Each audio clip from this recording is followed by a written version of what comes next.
Assalamualaikum warahmatullahi wabarakatuh.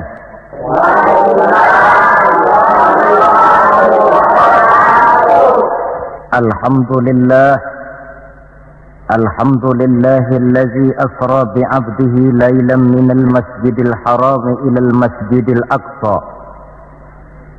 والصلاة والسلام على سيدنا محمد الذي كانت حسناته لا تحصى وعلى آله وأصحابه أهل الصدق والتقى أما بعد. Saudara-saudara hadirin yang berbahagia,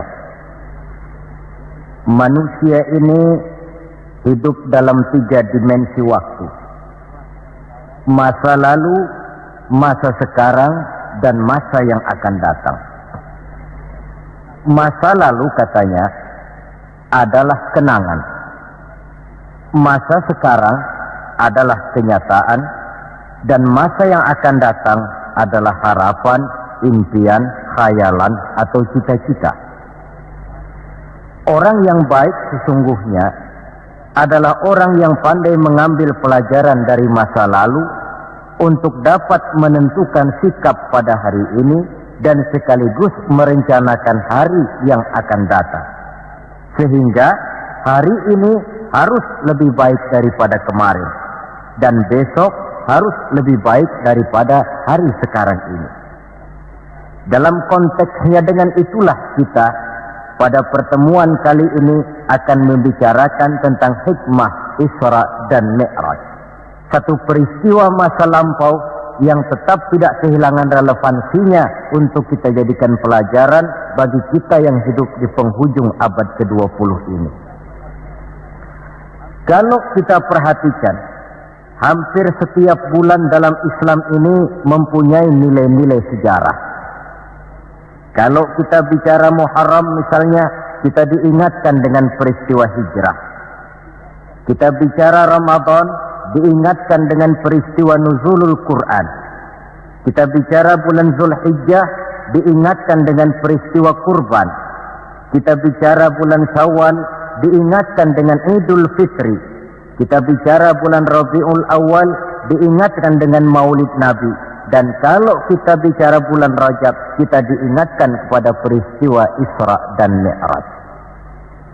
Sebagai yang kita maklum, Quran itu memang bukan kitab sejarah, tetapi Al-Quran banyak menceritakan peristiwa-peristiwa bersejarah. Dan kalau kita perhatikan gaya bahasa yang digunakan oleh Al-Quran dalam menceritakan peristiwa-peristiwa bersejarah itu berbeda satu dengan lainnya. Istimewa sekali bahwa untuk menceritakan peristiwa Isra dan Mi'raj, Allah memulai ayatnya dengan menggunakan kalimat tasbih. Seperti yang kita baca dalam surah Bani Israel ayat pertama. Subhanallazi asra bi'abdihi laylan minal masjidil harami ilal masjidil aqsa. Maha suci Allah yang telah menjalankan hambanya pada suatu malam dari Masjidil Haram di Makkah ke Masjidil Aqsa di Palestina. Mari kita coba dekati ayat ini per kalimat untuk memudahkan pengertian kita di dalam memahami peristiwa Isra dan Mi'raj ini. Ayat ini dimulai dengan kalimat Subhanallazi. Dalam ilmu balaghah, kalimat semacam ini disebut dengan kalimat ijaz, yaitu kalimat yang redaksinya ringkas namun isinya padat. Di situ ada kata yang tersirat, yakni lafzul jalalah, sehingga asli kalimatnya Subhanallahillazi, maha suci Allah, dan ini disebut dengan kalimat tasbih. Banyak peristiwa-peristiwa bersejarah yang diceritakan dalam Al-Quran, tetapi jarang yang diawali dengan kalimat tasbih. Al-Quran menceritakan bagaimana Allah menciptakan Nabi Adam, tidak dimulai dengan kalimat tasbih. Al-Quran menceritakan bagaimana Fir'aun dan bala tentaranya ditenggelamkan di Lautan Merah, itu kejadian hebat tidak dimulai dengan kalimat tasbih. Pun Al-Quran menceritakan bagaimana umatnya Nabi Saleh, umatnya Nabi Hud dan lain sebagainya yang ditelan gempa bumi, ditiup angin topan, seluruhnya diceritakan dalam Al-Quran, tetapi tidak satu pun yang dimulai dengan kalimat tasbih. Istimewa untuk menceritakan Isra dan Mi'raj ini, Allah memulai ayatnya dengan kalimat tasbih. Subhanallazi, maha suci Allah, maha suci dari segala kelemahan, maha suci dari segala kekurangan, maha suci dari segala ketidakmampuan. Allah mempertaruhkan kesuciannya untuk menjamin kebenaran peristiwa Isra dan Mi'raj. Dan sebagai pertanda, Isra dan Mi'raj bukan sekedar peristiwa biasa, tetapi Isra dan Mi'raj adalah peristiwa yang amat sangat luar biasa. Sampai Allah memulai ayatnya dengan menggunakan kalimat tasbih. Apa hikmah yang bisa kita ambil dari kalimat tasbih ini? Saudara, kita tahu di dalam agama kita ini kan ibadah macam-macam. Ada ibadah yang berat dan modalnya juga besar. Membangun masjid berat dan perlu biaya besar.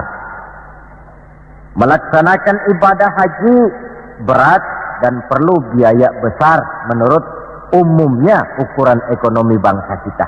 Ini jenis ibadah yang berat dan perlu modal besar. Lalu ada pula ibadah itu yang berat tapi modalnya ringan, seperti puasa. Puasa itu kan berat, puasa itu bukan menahan lapar dan hausnya yang berat, tetapi esensi puasa itu sendiri, yakni kemampuan mengendalikan nafsu.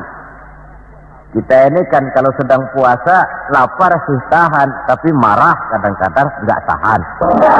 Haus tahan, tapi ngomongin orang kadang-kadang nggak tahan. Padahal di situ esensi puasa, kemampuan mengendalikan nafsu. Dia ibadah yang berat, tapi modalnya ringan. Modal paling penting niat. Sahur itu kan hukumnya sunnah muakkadah. Yang wajib itu niatnya.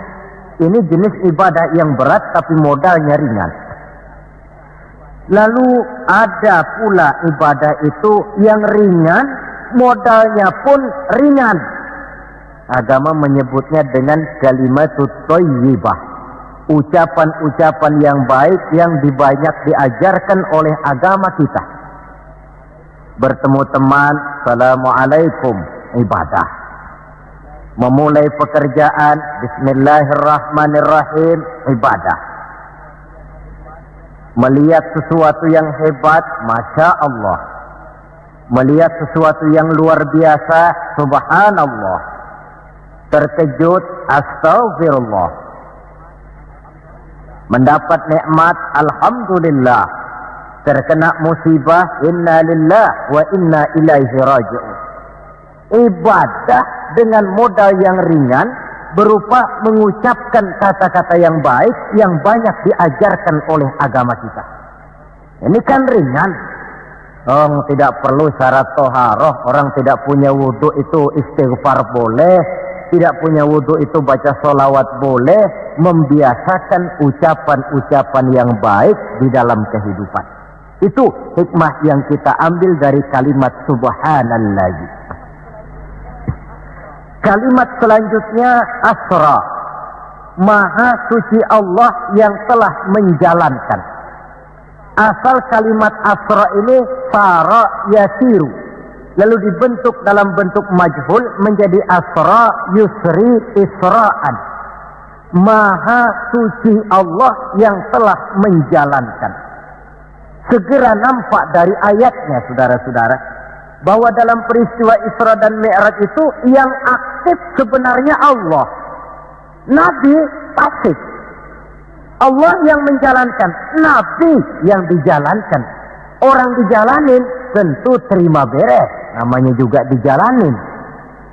Maka tidak heran kalau beliau berangkat dari Mekah kemudian menuju Masjidil Aqsa di Palestina. Dari sana naik ke langit pertama, 2, 3, 4, 5, 6, 7. Dari sana naik lagi ke Rafraful Akhdar, sampai ke Sidratil Muntaha, sampai di bawah Aras, menerima perintah sholat, melakukan kunjungan ke surga dan neraka, kembali lagi ke Mekah tidak lebih daripada 1/3 malam. Kok bisa ya? Kalimatnya Asra. Allah yang menjalankan, Nabi yang dijalani. Tentu saja karena dijalankan, beliau lalu terima beres. Andai kata Rasul berjalan sendiri, terang beliau tidak akan mampu menempuh jarak yang demikian jauh dalam waktu yang relatif singkat. Artinya, di dalam memahami peristiwa Isra dan Mi'raj ini, yang dipakai bukan logika intelektualitas manusia, tetapi logika kemahakuasaan yang mutlak dari Allah Subhanahu wa ta'ala. Satu contoh kecil. Saya satu hari berangkat ke Bogor.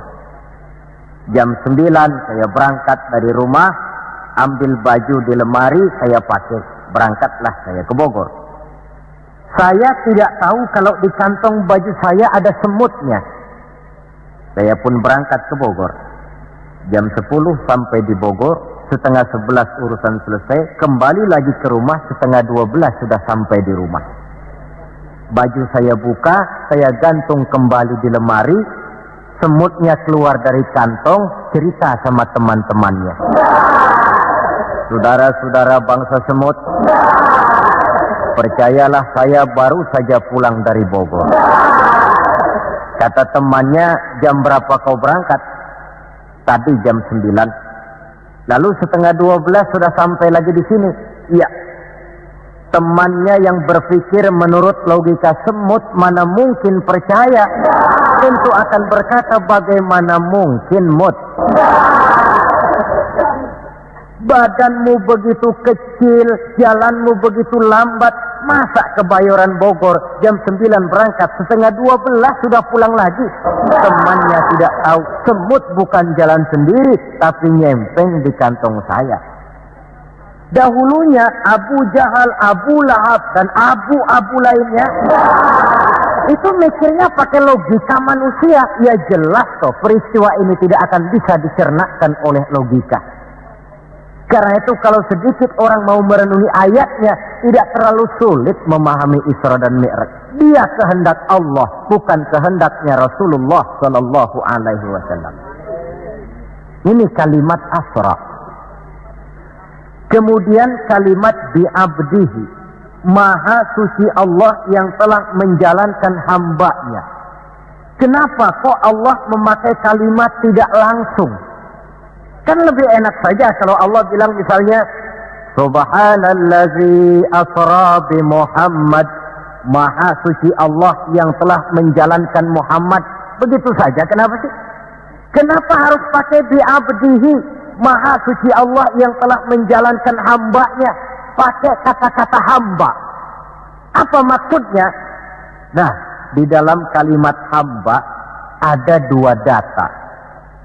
Data pertama, kalimat hamba di sini menjelaskan bahwa Nabi Muhammad itu Isra dan Mi'raj dengan roh dan dengan jasad sekaligus. Sebab apa? Orang hanya dipanggil hamba kalau punya roh dan punya jasad. Jasad tanpa roh namanya mayit. Roh tanpa jasad gentayangan, mungkin namanya pocong. Orang dipanggil hamba tentunya lengkap jasad dan roh sekaligus. Karena itu kalimat bi'abdihi sudah merupakan jawaban Isra Mi'raj terjadi dengan jasad dan dengan roh. Itu data pertama.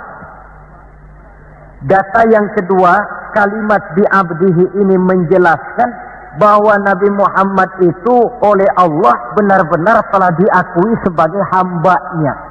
Maka lalu dipanggil hamba dalam ayat ini. Saudara mungkin lalu bertanya, Kalau cuma sekedar urusan itu, apa kita ini bukan hamba Allah? Ya tentu, kita ini hamba Allah. Kata siapa? Kata kita. Kalau kata kita, namanya mengaku. Orang mengaku tentu boleh-boleh saja, namanya ngaku. Cuma diakui atau tidak, ini yang jadi masalah. Saya bisa saja berkata, saya kenal dengan Bapak Presiden. Tapi yang jadi masalah, apakah Bapak Presiden juga kenal dengan saya? Dengan kata lain, kalau kata-kata hamba Allah keluar dari mulut manusia, nilainya murah. Kenapa murah? Sebab itu pengakuan. Tapi kalau keluar dari Allah sendiri, itu yang mahal. Maksudnya bagaimana? Berapa banyak manusia di dalam hidup ini, mulutnya berkata saya hamba Allah, tapi perbuatannya membuktikan dia hamba dunia, hamba nafsu, budak jabatan, budak pangkat, budak harta. Tidak sesuai antara ucapan dengan perbuatannya. Dari kalimat bi'abdihi ini kita ambil hikmah. Sekali kita menjadi hamba Allah, jangan menghamba kepada yang selain Allah. Sebab syahadat yang kita ucapkan punya konsekuensi. Asyhadu an la ilaha illallah. Saya bersaksi tidak ada Tuhan melainkan Allah. Maka itu berarti saya tidak akan menyembah kecuali hanya kepada Allah. Saya tidak akan pernah takut kecuali hanya kepada Allah. Saya tidak akan pernah minta tolong kecuali hanya kepada Allah. Saya tidak akan menggantungkan hidup kecuali hanya kepada Allah. Saya tidak akan pernah takut kecuali hanya kepada Allah. Konsekuensi yang logis daripada ucapan kalimat syahadat itu. Sekali kita menghamba kepada Allah, jangan menghamba kepada yang selain Allah. Adapun Nabi sebelum dipanggil bi'abdihi dalam ayat ini, kita baca dari sejarah tahun-tahun sebelum beliau dipanggil dengan kalimat bi'abdihi, tahun kelabu, amul huzni dalam sejarah itu, tahun duka cita. Beliau ditinggal oleh paman tercinta Abu Thalib. Setelah paman tercinta meninggal, istri tercinta pun wafat, Khadijah. Wafat kedua pelindung ini makin meningkat gangguan kafir Quraisy. Dihina, dicemoohkan, dicaci maki, dilontari dengan kotoran unta, bahkan akan diancam untuk dibunuh. Lulus menghadapi semua itu, Allah panggil beliau bi'abdihi.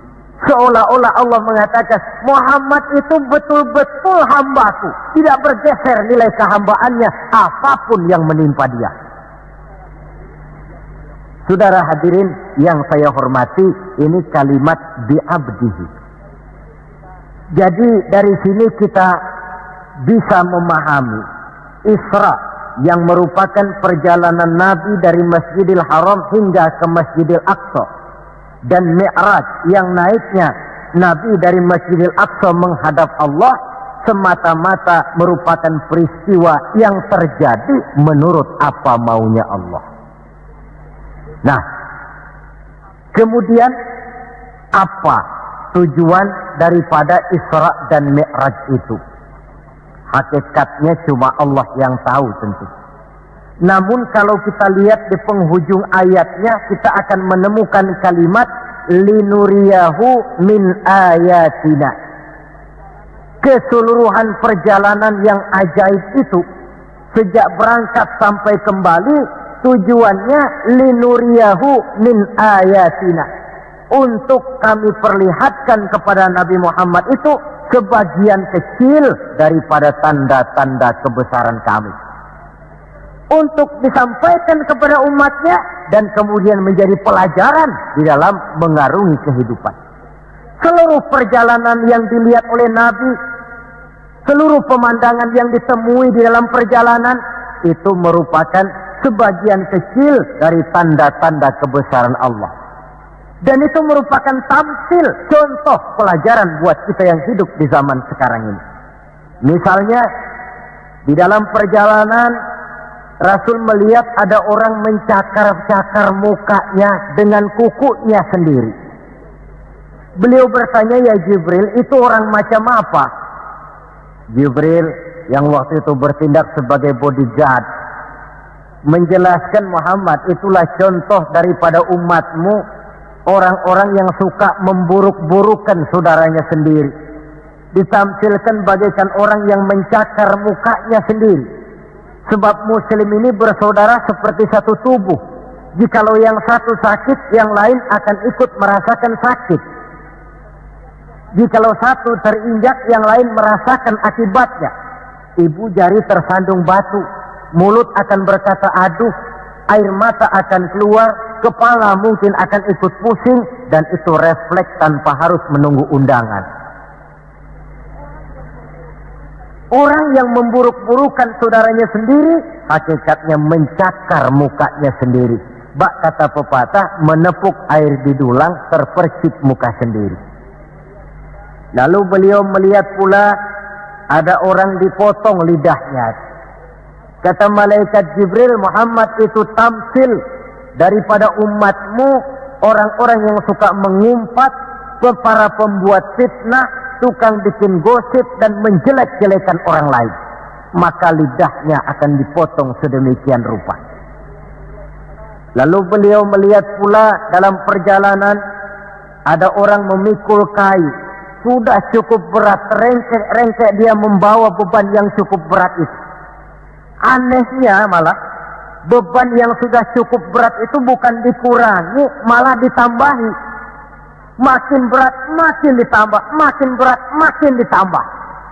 Sampai Nabi heran dan tanya, Jibril, apa lagi kalau ini? Nah Muhammad, ini tamsil daripada umatmu, orang-orang yang dipercayakan untuk memikul satu amanah, tetapi amanah yang satu belum dia laksanakan, sudah diterima amanah yang lain. Akhirnya bertumpuk-tumpuk di pundaknya amanah-amanah yang harus disampaikan. Orang yang terlalu banyak jabatan, tetapi kemudian ternyata tidak mampu melaksanakan tugasnya. Tapi dikasih jabatan baru, mau lagi. Dikasih yang baru, mau lagi. Soal mampu of tidak, soal nomor 2, yang penting punya jabatan. Orang yang di dalam menerima suatu pekerjaan tidak pernah mengukur dengan batas kemampuan yang dimilikinya. Lalu beliau melihat pula ada sekelompok orang menanam. Hari itu dia menanam, hari itu juga tumbuh, hari itu juga keluar buahnya. Diketamnya, lalu tumbuh lagi gantinya. Tiap kali diketam, tiap kali keluar buahnya. Itu tamsil apa ya Jibril? Kata malaikat Jibril, wahai Muhammad, itulah satu contoh daripada umatmu, orang-orang yang gemar memberikan bantuan kepada orang yang memang memerlukannya. Mereka yang rajin sedekah, membantu fakir miskin, menyantuni yatim piatu, memberikan bantuan kepada pengembangan dakwah, madrasah, pendidikan dan pesantren. Hakikatnya mereka mengeluarkan uang, tetapi hakikatnya itu adalah untuk kepentingan diri mereka sendiri. Dicontohkan laksana orang, hari itu dia menanam, hari itu tumbuh buahnya. Dia petik, keluar lagi gantinya. Begitu seterusnya, tidak pernah berhenti. Jadi orang yang rajin bersedekah, senang memberikan bantuan kepada mereka yang memerlukannya, pada hakikatnya adalah orang-orang yang tidak pernah merugi barang sedikit pun. Malah milik kita yang sebenarnya adalah apa yang sudah kita belanjakan di jalan Allah. Uang kita di kantong kita adalah uang kita hari ini. Besok barangkali uangnya sopir taksi. Uang yang ada di dompet, uang kita hari ini. Besok barangkali uangnya tukang rokok. Uang kita yang sebenarnya, apa yang sudah kita belanjakan di jalan Allah. Baik dalam bentuk zakat, infak, sedekah, dan lain sebagainya. Tentu banyak peristiwa yang dilihat oleh Nabi di dalam perjalanan yang seluruhnya merupakan pertanda kebesaran dari Allah Subhanahu wa Ta'ala. Nah, saudara, kemudian di antara tujuan Isra dan Mi'raj, di samping memperlihatkan sebagian kecil tanda kebesaran Allah, menerima perintah sholat. Dari segi menerimanya saja sholat itu sudah istimewa. Coba kita lihat. Allah perintah kita puasa. Cukup turun ayat. Ya ayyuhalladzina amanu kutiba alaikumus siyam. Cukup turun ayat. Allah perintah orang yang mampu untuk melaksanakan ibadah haji. Cukup turun ayat. Allah perintah kita bayar zakat.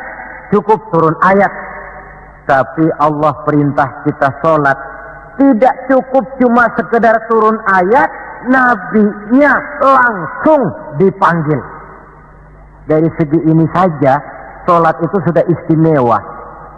Benar kalau Nabi menyatakan, innama masalus sholati fid din kama salir ra'si fil jasad. Kedudukan sholat dalam agama sama dengan kedudukan kepala dalam anggota badan manusia. Kita yakin manusia tidak punya sebelah tangan, mungkin masih bisa hidup. Manusia tidak punya sebelah kaki, barangkali masih bisa hidup. Manusia tidak punya sebelah telinga, masih bisa hidup. Tapi kalau manusia sudah tidak punya kepala, umpama hidup juga, itu barangkali tulen turunannya kuntilanak. Begitulah kita lihat kedudukan sholat ini di dalam agama. Begitu pentingnya sampai untuk menerima perintah sholat, Allah langsung memanggil Nabi kita Muhammad sallallahu alaihi wasallam. Saudara hadirin yang saya hormati, apa sih sebenarnya perlunya kita sholat itu? Tidak untuk menggembirakan Allah. Se-ASEAN orang tidak ada yang sholat, Allah tidak akan pensiun. Jangan lagi kita berpikir, barangkali kalau kita se-Jakarta ini tidak sholat, Allah rugi. Tidak. Tidak usahlah se-Jakarta, se-ASEAN lah. Tidak ada orang yang sholat. Allah tetap Allah. Sebab ia menjadi Allah, tidak ada ketergantungannya kepada manusia. Ia tidak pernah mengambil manfaat daripada perbuatan manusia. Sholat yang diperintahkan kepada kita, manfaatnya akan kembali kepada kita. Apa sih manfaat sholat itu dalam hidup ini? Untuk menjawab apa manfaat sholat, coba kita lihat. Ayat yang memerintahkan sholat itu selalu oleh Allah dimulai dengan kata aqimis sholat. Tidak ada i'malis sholat, if'alis sholat. Tidak. Mesti aqimis sholat. Dirikan sholat. Bukan kerjakan. Tapi dirikan. Maaf saudara. Mungkin di antara kita sudah banyak yang mengerjakan sholat. Tapi belum banyak yang mendirikan sholat. Apa bedanya Pak mengerjakan sholat dengan mendirikan sholat itu? Kalau mengerjakan sholat itu cuma asal sekedar gugur kewajiban. Kadang-kadang keluar sholat Jumat nukar sendal. Mentang-mentang khotibnya khutbah, saudara-saudara kaum muslimin, ambillah yang baik, tinggalkan yang buruk. Lalu keluar praktek. Padahal sholat, di situ kita lihat bahwa orang macam ini sebenarnya hanya sekedar baru mengerjakan sholat, belum mendirikan sholat. Padahal agama menuntut kita dirikan sholat. Apa pengertian mendirikan sholat itu? Mendirikan sholat artinya mengerjakan sholat dengan betul, cukup syarat rukunnya, selesai sholat, ajaran sholat diterjemahkan di luar sholat. Itu artinya mendirikan sholat. Jadi ada istimrar, kontinuitas, kesinambungan kata orang sekarang. Pada waktu dia mengerjakan sholat kelihatan khusyuknya. Setelah selesai dia sholat, kembali ke masyarakat, kembali ke tempat tugas, ajaran sholat diterjemahkan di sana. Nah, saudara hadirin, apa ajaran sholat yang harus kita terjemahkan dalam hidup yang artinya ini merupakan manfaat daripada sholat? Pertama, Salat mengajarkan kita satu sifat yang disebut rendah hati, at-tawadhu. Rendah hati bagaimana? Anggota badan kita yang paling kita hormatikan kepala. Kalau bergurau dengan teman, dipukulnya tangan kita, masih senyum kita. Dipegangnya kaki, masih senyum kita. Tapi kalau sudah kepala, marah. Namun kepala yang begini kita hormati, manakala sujud di hadapan Allah, sama rendahnya dengan telapak kaki kita. Allahu Akbar. Selesai sholat, kembali ke masyarakat, sombongnya hilang. Ini mendirikan sholat. Sebab apa? Dia tahu orang sombong itu Allah tidak senang. Iblis diusir dari sorga itu kan cuma karena sombong. Diperintah sujud kepada Nabi Adam, dia tidak mau. Allah tanya Iblis, kenapa kau tidak mau? Ini kan perintahku, kata Allah. Iblis dengan sombongnya menjawab, wahai Allah, saya akan diciptakan dari api, Adam kan dari tanah. Unsur api lebih mulia daripada unsur tanah. Masa saya harus sujud sama Adam yang baru kemarin? Gengsi ah. Kata Allah, kamu sombong Iblis. Surga bukan tempat orang sombong. Keluar. Iblis diusir dari surga. Jadi kira-kira sajalah yang sudah di surga itu sombong saja diusir, apalagi kita yang masih di dunia ini. Dalam segala bentuknya, sombong itu Allah tidak senang. Sombong ilmu, Allah tidak senang. Mentang-mentang punya ilmu agama, tepuk-tepuk dada, nih saya satu-satunya ustadz di sini. Semuanya mesti ngaji sama saya ya. Kalau tidak ngaji sama saya, Islamnya kurang tapi sah. Sombong dengan ilmu. Sombong harta, ibu-ibu, Allah juga tidak senang. Sombong pangkat pun demikian juga, yang wajar-wajar sajalah kita dalam hidup. Tawadhu. Yang kedua, sholat mengajarkan kita untuk ikhlas. Berbuat tanpa pamrih. Kalau sudah Allahu Akbar, itu sudah karena Allah. Orang mau puji atau tidak, mau tahu atau tidak, mau dengar atau tidak, yang penting Allah. Tertanam keikhlasan. Bagaimana orang yang ikhlas dalam berbuat itu? Maaf-maaf. Orang yang ikhlas dalam berbuat itu seperti orang buang air besar. Saudara, kalau saya tanya, pagi-pagi buang air besar itu ikhlas apa tidak? Walaupun malam saudara habis makan enak, sate, opor ayam, buahnya anggur, apel, besok pagi dibuang, ikhlas. Tidak pernah ditengok-tengokin. Begitu jatuh lalu dilihat, ini jangan-jangan satenya ini, tidak. Sudah jatuh ya sudah, kurelakan di kau pergi. Berbuat tanpa pamrih, yang penting Allah. Ini mendirikan sholat.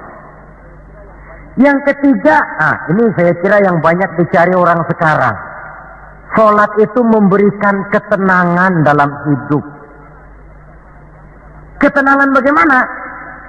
Kita manusia hidup ini kan punya ambisi dan emosi. Yang orang lain punya, kita kepengen. Yang orang lain bisa, kita kepengen. Itu wajar, namanya manusia mesti punya emosi. Tapi emosi yang membludak tanpa dinetralisir akan bisa menimbulkan psikosomatik, di mana manusia disiksa oleh perasaannya sendiri. Cobalah, kadang-kadang dia lihat tetangganya beli televisi berwarna, tetangga yang sebelah meriang. Enggak diapa-apain, meriang. Tetangganya malah makin kaya, besok beli kulkas. Wah, dia makin gawat, opnam, masuk rumah sakit. Di rumah sakit dapat kabar tetangganya beli mobil, wah mati dia. Disiksa oleh perasaannya sendiri. Orang yang sholat lain. Jam 11 siang lihat tetangga bawa TV berwarna baru. Temperatur naik, panas, wajar. Datang waktu zuhur, kutub badan yang panas karena lihat tetangga bawa TV baru, didinginkan oleh air wudhu. Begitu terkena air wudhu, temperatur turun, adem. Selesai wudhu, menghadap ke arah kiblat, usolli fardhu zuhri, Allahu Akbar, Allah yang maha besar. Temperatur makin turun ke titik nol, titik netral. Sebab apa? Dia sudah berhadapan dengan zat yang maha besar. Allahu Akbar, yang besar cuma Engkau ya Allah. Televisi tetangga saya mah kecil. Itu sebabnya Nabi pernah mengisyaratkan tanda orang bahagia itu dalam urusan dunia dia lihat ke bawah, tapi dalam urusan akhirat, dalam urusan agama dia melihat ke atas. Kalau dia punya mobil, dia berkata, Alhamdulillah kita ini punya mobil, tetangga sebelah cuma punya motor. Kata yang punya motor, Alhamdulillah punya motor, tetangga sebelah cuma sepeda aja kemana-mana. Kata yang punya sepeda, Alhamdulillah punya sepeda, tetangga sebelah kemana-mana jalan kaki terus. Kata yang jalan kaki, Alhamdulillah masih bisa jalan. Tetangga sebelah lumpuh bertahun-tahun gak kemana-mana. Kata yang lumpuh, Alhamdulillah masih hidup. Tetangga sebelah kemarin out gak balik lagi. Timbul rasa syukur. Lalu dalam urusan akhirat, agama melihat ke atas. Kalau dia bisa jaga sholat yang 5 waktu, kenapa saya tidak? Kalau dia bisa baca Quran, kenapa saya tidak? Kalau dia walaupun hidup sederhana berani membantu pembangunan masjid, musola, madrasah, kenapa saya yang lebih kaya tidak? Timbul keinginan untuk mencontoh. Mencontoh orang dalam ibadah menimbulkan kepuasan batin. Sebaliknya, mencontoh orang dalam urusan harta menimbulkan rasa penasaran, hasud, dengki, tidak senang melihat orang lain mendapat nikmat, dan paling akhir disiksa oleh perasaannya sendiri. Ketenangan dalam hidup, ketenangan dalam rumah tangga tercipta karena sholat.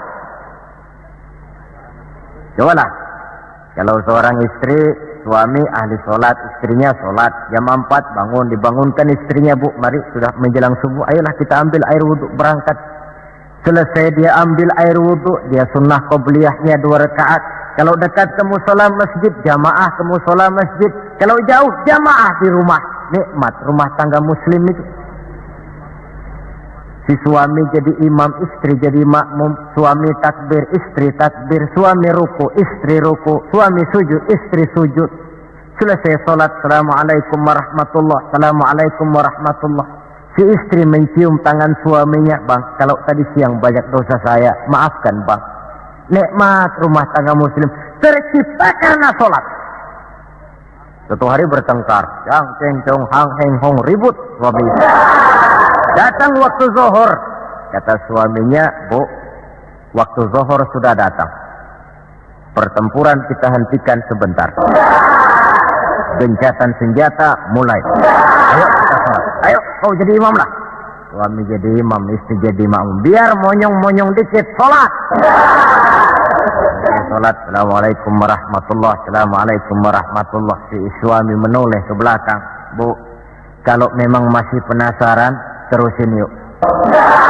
Saya kira kalau memang masih terus juga, itu memang dasar ahli bertengkar. Sudah profesional itu. Semakin sholat saja tidak mempan, bagaimana pula dengan yang lain. Sholat membawa ketenangan dalam hidup pribadi, berumah tangga, bahkan bermasyarakat sampai kepada bernegara. Inilah makna inna sholata tanha anil fahsya'i wal munkar. Sholat yang didirikan dengan betul mampu mencegah manusia daripada perbuatan yang keji dan munkar. Saudara hadirin yang saya hormati, dengan demikian maka sholat adalah keperluan kita, bukan keperluannya Allah.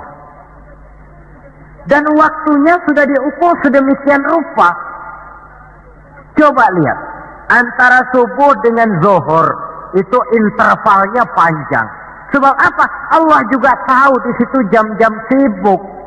Pegawai di kantor, petani di ladang, di sawah, pedagang di pasar, maka di situ tidak ada sholat kecuali sholat sunnah.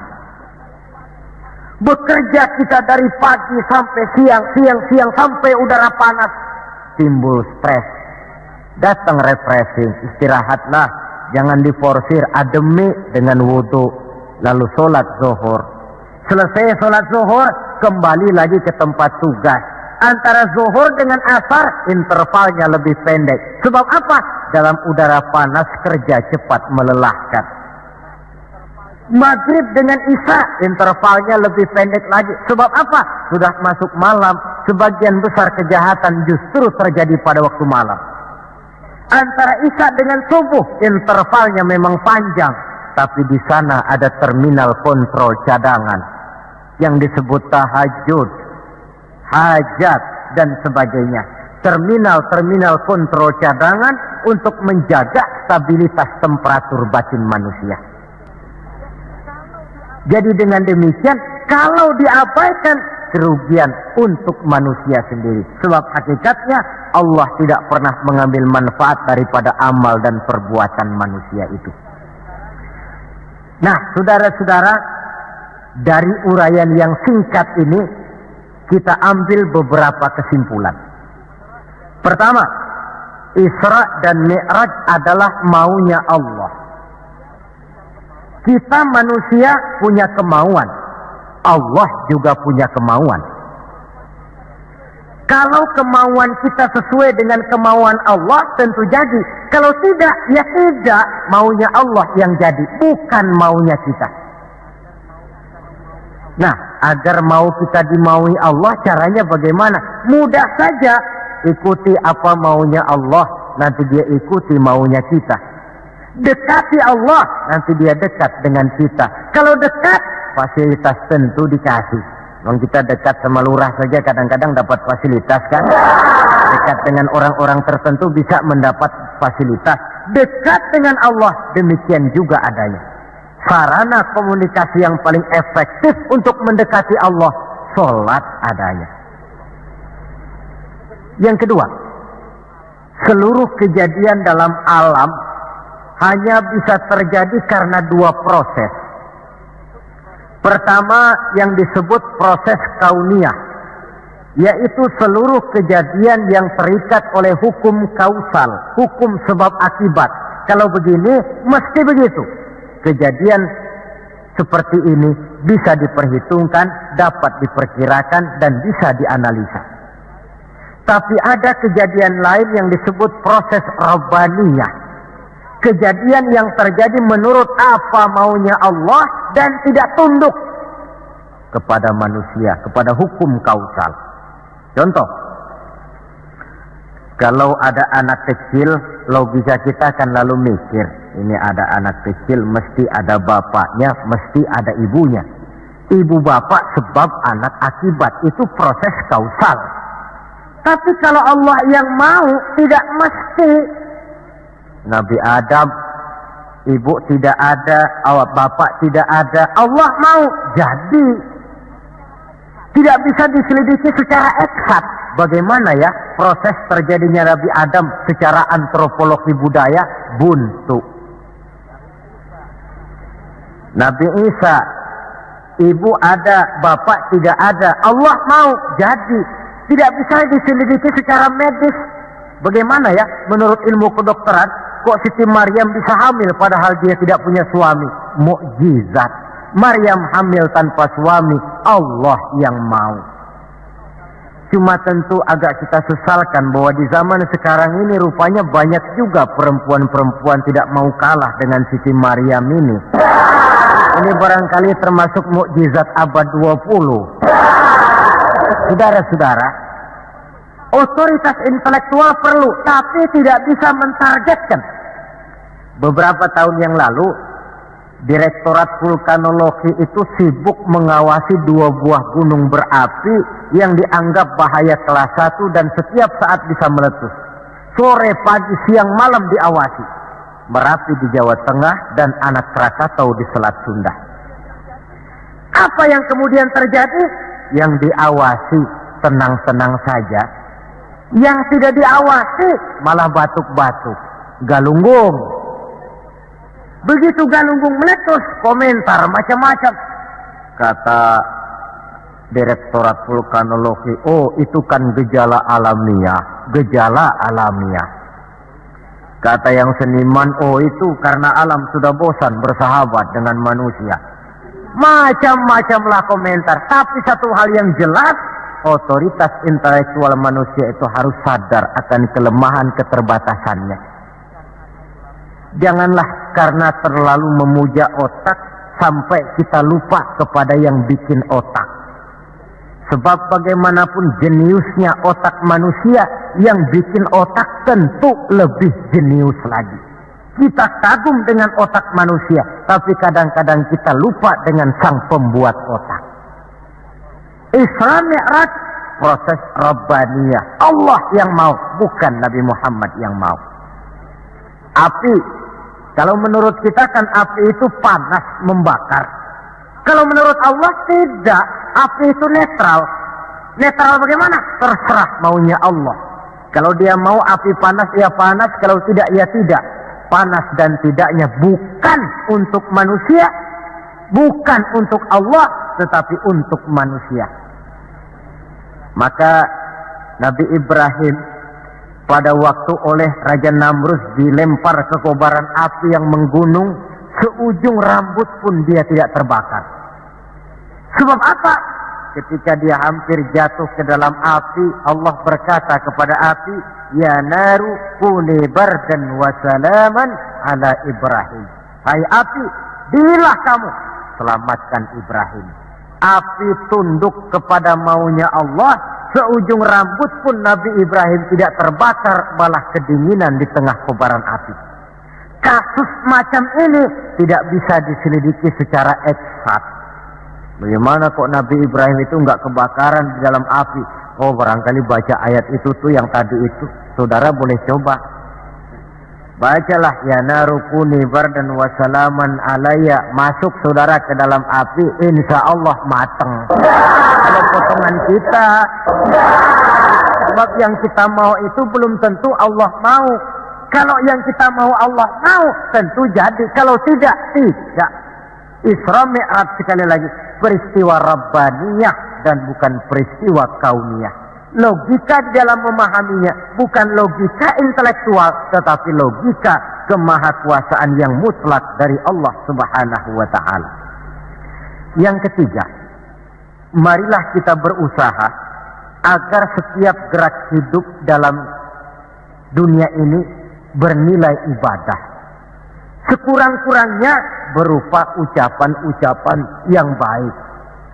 Bukankah yang namanya ibadah itu ya sholat ibadah, puasa ibadah, zakat ibadah, haji ibadah. Tapi tidak terbatas kepada hanya sekedar itu.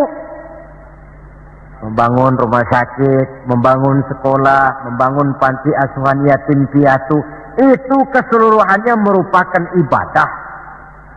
Sekurang-kurangnya ibadah dalam bentuk ucapan-ucapan yang baik, yang menyenangkan orang dan berpahala kita mengucapkannya. Ini tidak terlalu sulit dan bisa kita praktekkan di dalam kehidupan sehari-hari. Begitu pentingnya soal ucapan, sampai dalam satu ayat Allah menjelaskan, wa qaulun ma'rufun khairun min shadaqatin yatba'uha adza. Ucapan yang baik itu lebih disukai Allah daripada sedekah tapi menyakitkan hati orang yang menerimanya. Sedekah itu pahalanya besar tentu, tapi kalau menyakitkan hati orang yang menerima, lebih baik ngomong yang enak-enak sajalah. Termasuk ini kalimatut thayyibah, ucapan yang baik. Yang keempat, marilah kita menjaga stabilitas kita sebagai hamba Allah.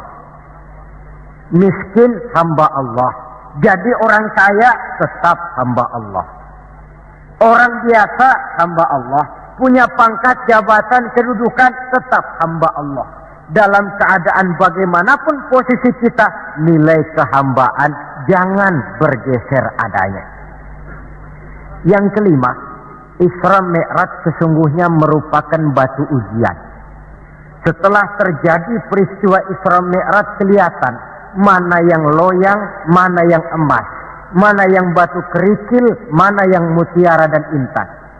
Setelah terjadi Isra dan Mi'raj, yang beriman makin mantap imannya, yang ragu-ragu makin kembali malah kepada kekafiran, yang memang sudah kafir makin menghebat kekafirannya. Rombongan pertama yang makin mantap imannya diwakili oleh Abu Bakar Siddiq. Sehingga ketika diceritakan orang kepadanya, wahai Abu Bakar, sahabatmu Muhammad itu sudah gila dia. Gila bagaimana?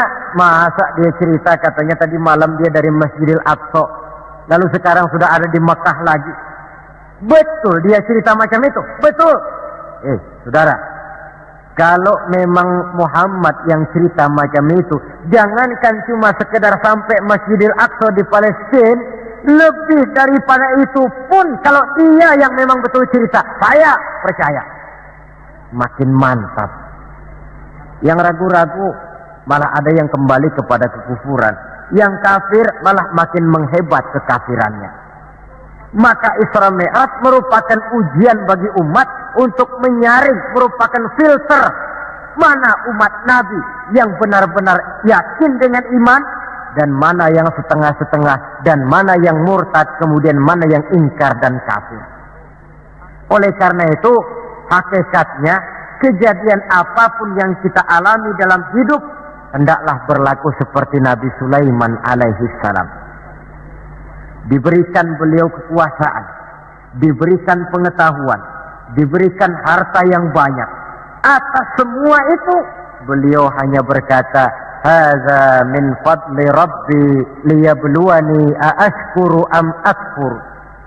Semua ini, kekuasaanku, hartaku, ilmu pengetahuan yang diberikan kepadaku, ini cuma sekedar karunia untuk menguji diriku, adakah aku bersyukur karenanya atau malah aku menjadi ingkar karenanya. Maka bersyukurlah kita yang hidup di satu zaman yang jauh dari zamannya Rasulullah.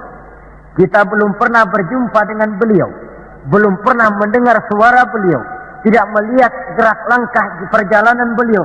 Entah kita beriman dengan peristiwa Isra dan Mi'raj ini. Jauh lebih beruntung daripada orang-orang yang langsung ditongkrongi Nabi.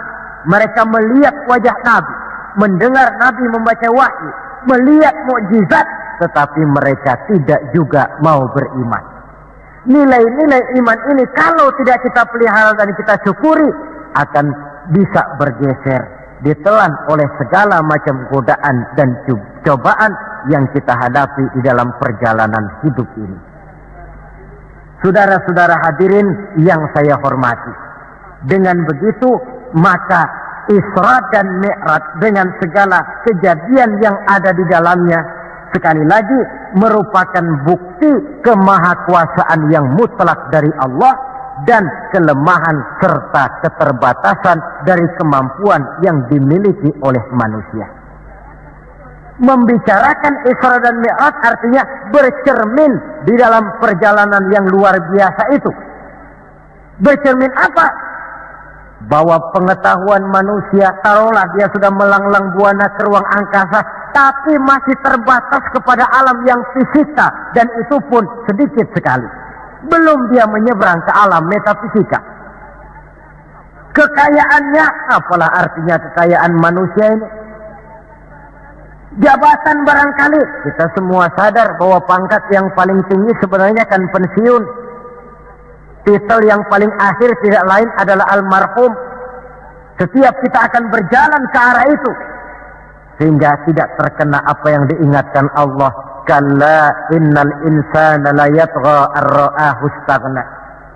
Manusia itu mudah lupa diri manakala melihat dia sedikit mampu, kaya, berkuasa, pandai, mudah lupa diri.